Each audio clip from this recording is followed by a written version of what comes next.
didn't start watching basketball in 08. I started watching basketball in 2009, 2010. So my introduction to basketball was pain, was disappointment at the highest level. And while there are other franchises out there that haven't been to the playoffs in a while, you know, a first round exit is a success for them. It's a different level of pain when you got good teams, but you're never good enough. Ladies and gentlemen.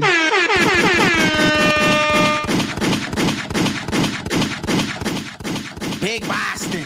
Big Boston shit! Big Mark a basket up! Dunkin' Donuts up! Oh yeah! We're here! We parked the car in Harvard Yard and it's staying there! With banner 18! Yeah! Big Boston. Big Boston. In the Harvard Yard. Parked the car in the Harvard Yard. Huh? Dunkin' Donuts. Huh? I sound like Joe Budden now. What the? Moment of silence for the champions. Your Boston Celtics, not too many people's Boston Celtics, closed it out tonight. Round of applause for the guys, man. Yes, sir. Round of applause. Yes, sir. Guys, 106-88, pretty convincing fashion. I left myself personally for all of 5 minutes and came back to a 20-point lead. For those who don't know, we were literally watching the game on playback. It was up 9. Omar left. I don't know what the fuck he did. He came back. He said, yo, did I miss anything? Like, anything crazy happened? I asked him, Omar, what was the lead before you left? He said 9. Gang, it's 21 now. It's 21 now. So from 9 to 21 on that lead. Honestly, my observations, the Mavs just didn't have it. Luka came out like he was about to shoot his load, and boy, he was shooting blanks. I mean, he shot blanks to me. The whole team shot blanks. Luka Doncic ends the game with 28, 3 steals, 5 assists, 12 boards, 2 for 5 from the line, 2 for 9 from 3. Uh-oh. I mean, he finally made a 3 after the past 3 games. 12 for 25 from the field, 48% overall. Can't forget about the 7 turnovers. Now, yikes. With that being said, his Robin, Kyrie Stinkamink Irving, boy. And again, it's agenda pushing time. Whose Robin really is it? Yeah. Kyrie Irving, 15 points, a steal, 9 assists, 3 rebounds, 2 for 2 from the free throw line, 3 for 9, 5 for 16, 31% from the field. Everybody else, they look like everybody else, boy. But let's go to the winners. Let's go to the winning circle. The champions. Champions. Boston. The champions. Boston. Oh, yeah. Drew Holiday, 15, 11, 4, 50%. Derek White, 14, 8, 4, 40%. Al Horford, Tito's son, he was out there. Not too much. Defending, doing what he had to do. Jason Tatum. He's on fire. Poor man's Kobe. 30. No, let me stop. 31, 2 turnovers, 2 steals, 11 assists, 8 boards. How many turnovers? Only 2 turnovers. Yes, sir. 8 for 8 from the line, 1 for 7 from 3, 11 for 24. Had to do it for Kobe. 11 for 24. Had to do it for Kobe. Stop. And then Jaylen Brown, who we'll get into a little bit deeper. No pause. 21, 1 turnover, 2 steals, 6 assists, 8 boards, 5 for 6 from the line, 2 for 9, 7 for 23 from the field. Bezos, it's your time to shine, King. Let you cook Game Breaker on. Like shit. 6-1-7. 1 on 6-1-7. 4-6-1-7 and 24. Oh my fucking God, bro. Oh my God! We actually did it, bro. I'm gonna speak as a fan first, bro. I didn't start watching basketball in 08, for those who don't know. I started watching basketball in 2009, 2010. So my introduction to basketball was pain, was disappointment at the highest level. And while there are other franchises out there that haven't been to the playoffs in a while, you know, a first-round exit is a success for them. It's a different level of pain when you got good teams, but you're never good enough. It's a different level of pain. To be so close to the mountaintop so many times, but you know in your heart of hearts, you're never either good enough or you just choke it up. I think we let one go in 2022. Yep. 2023 is unfortunate that we didn't make the finals, but we got our ass busted by Miami in those first 3 games and had to do the impossible, and it is still impossible to this day. Fuck y'all Mavs and 7 ass motherfuckers. Okay. But we finally got to the mountaintop, man. We finally got to the mountaintop, and it feels amazing. It feels amazing, bro. It's all the dumbass narratives about this team throughout this whole season. They're not winning well enough. They're not blowing teams out. This is a 5-game series. It should have been a sweep. Oh, they can't close out games.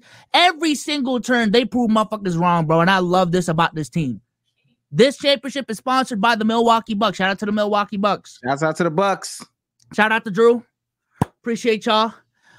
This championship is sponsored by Joe Cronin. Shout out to Joe Cronin, the #1 Miami Heat hater. Shout out to Joe Cronin. Appreciate y'all. Shout out to the Brooklyn Nets. Shout out to the Brooklyn Nets. Your Nets pick really worked the fuck out. Big Brooklyn shit. This our ring. This our ring right here. Brooklyn. And shout out to the Atlanta Hawks / Georgia man, Al Horford and Jaylen Brown. Okay. All right. And Red Auerbach. Don't forget Bill Russell too. All right.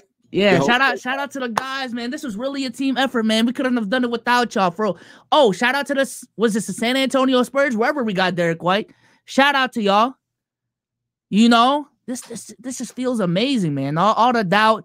Can the Celtics win with Jason Tatum and Jaylen Brown at the helm? It wasn't too long ago when there was doubt about can this team legitimately function together. And I'm sorry, listen. Jason Tatum didn't have his best finals performance. Jaylen Brown wasn't like this uber dominant force. But at the end of the day, that question was fucking answered. That question was answered. They finally built a team that got to the mountaintop surrounded by those two. And shout out to the Boston Celtics for sticking to their guns and re-signing Jaylen Brown when everyone told them to not re-sign Jaylen Brown. He has proven his supermax. And I would like to personally apologize because I was actually one of the ones that wanted him traded. So I am going to apologize and take that to the chin and say, Jaylen Brown, I was wrong. We shouldn't have traded you for Dame, shouldn't have traded you for KD, because I really do think this whole season, I think continuity has shined in so many areas in the NBA. And I think the Celtics really sticking to their guns and building around Jason Tatum and Jaylen Brown, having that core nucleus, and just doing it the right way, in my opinion. Didn't rush it. You know, a lot of these teams want to have these microwave ass rebuilds in one off season. This is what it's supposed to be. Things may not take you 3-4 years. It might take you 5-6. But once you get to the mountaintop the way you wanted to in the first place, it's fucking worth it, bro. Can I hop in right here? Yeah. And you know, I have no dog in this fight for real, but I do want to say that, you know, we should really appreciate Boston. We should really appreciate Boston. This is pushing all the narrative BS, all that other stuff BS to the side. I really feel like, especially for a lot of people, they have grown up watching Jason Tatum and Jaylen Brown figure it out. Yeah. When everybody told them that it wasn't going to work, blow it up. 2 Batmans, 2 Robins. One that thinks he's a Batman, clowning them for all that noise. All the growth that has happened, truly, from 19, however old Jason Tatum was, to here. I remember his first summer league game, bro. Busted his ass, by the way. all of that is done now. And I know B-Soul shouted out a couple guys. I actually do want to shout out the major players in the story, because I think oftentimes we look at today, but we forget about yesterday. He mentioned some of the guys. Shouts out to Marcus Smart. Shouts out to Avery Bradley. Shouts out to Isaiah Thomas. Shouts out to Jay Crowder. Shouts out to Amir Johnson. Shouts out to Brad Stevens, the coach. The culture setters, man. You understand what I'm saying? Shouts out to Al Horford. Not this Al Horford, but the Al Horford before. That was so big because I just want to touch on the Al Horford signing. Al Horford this was a time, and honestly, it still is the case of like the Celtics aren't viewed as a free agency destination. And Al Horford took a leap of faith. And shout out to Isaiah Thomas too, because he was a really big part of that pitch, that whole 2016 era. But yeah, Al Horford was the guy who said, let me take a chance on the city. And we fucking love him for it. Like, I understand like the Boston fan base is obnoxious and can be toxic as fuck, but it does work both ways. Like if you dedicate yourself to the city, the love you will get from the city is fucking up there. You can ask Marcus Smart, you can ask the big three Celtics. Side of Ray Allen, it's a little bit different. But yeah, KG, Paul Pierce, JT, JB, all of these dudes, bro. Like I remember going to a Drake concert. He brought out JT and just a love from the city, man. Motherfuckers really love Jason Tatum over here. So shouts out to Terry Rozier. Shouts out to, and these are two names that a lot of people, Gordon Hayward from y'all's original super team. And contrary to popular belief, shouts out to Kyrie Irving. I don't think that Jaylen Brown and Jason Tatum are here today without that stint from Kyrie Irving. And I know that it sounds like I'm saying a lot of names. Shouts out to all these people.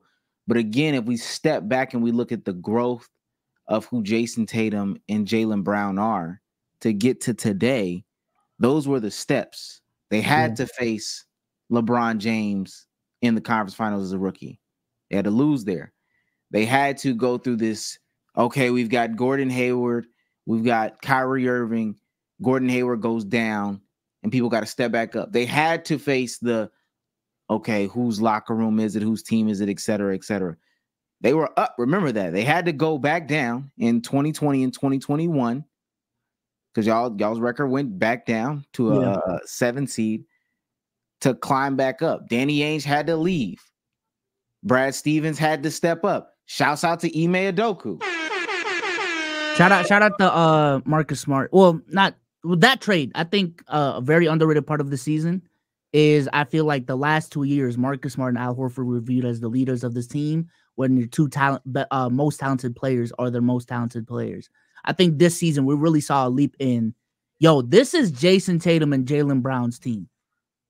And throughout these playoffs so far, they have really shown themselves to be really solid leaders. And I don't think they become the leaders that they are right now if it wasn't for those Kyrie years where he saw what it was like to lead a team.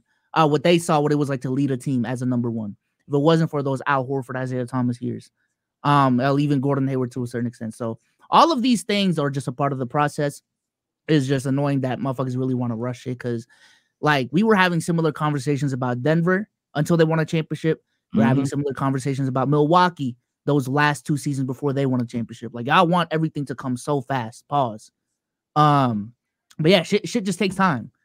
And it makes the story just that much better when you see the ups, the downs, the trials, the tribulations, as opposed to 4 years in, let's blow it up.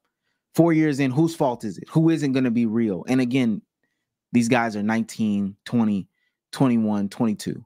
These are young guys. But you're right. It took Giannis going through the Jason Kidd era and everybody saying he's the worst coach, et cetera, et cetera. I think you were down for a second. It took Giannis going through that Jason Kidd era for people to be like, okay, this is how we got here. It takes losing to Jimmy Butler to say this is how we got here. For Denver, it takes okay, we got to get rid of either Nurkic or we got to get rid of Jokic to say this is how we got here. I am appreciative of the story. I'm happy for the Celtics ultimately because I think how they got here is beautiful, and we need more of that in the NBA. We need the story. I like the journey. I like the process. I like all of that. Yeah. Well, I'm going to celebrate this ring. We can talk about the future at another time, but this week, woo! One of the LKIB boys got a chip. Yes, sir. Oh my goodness.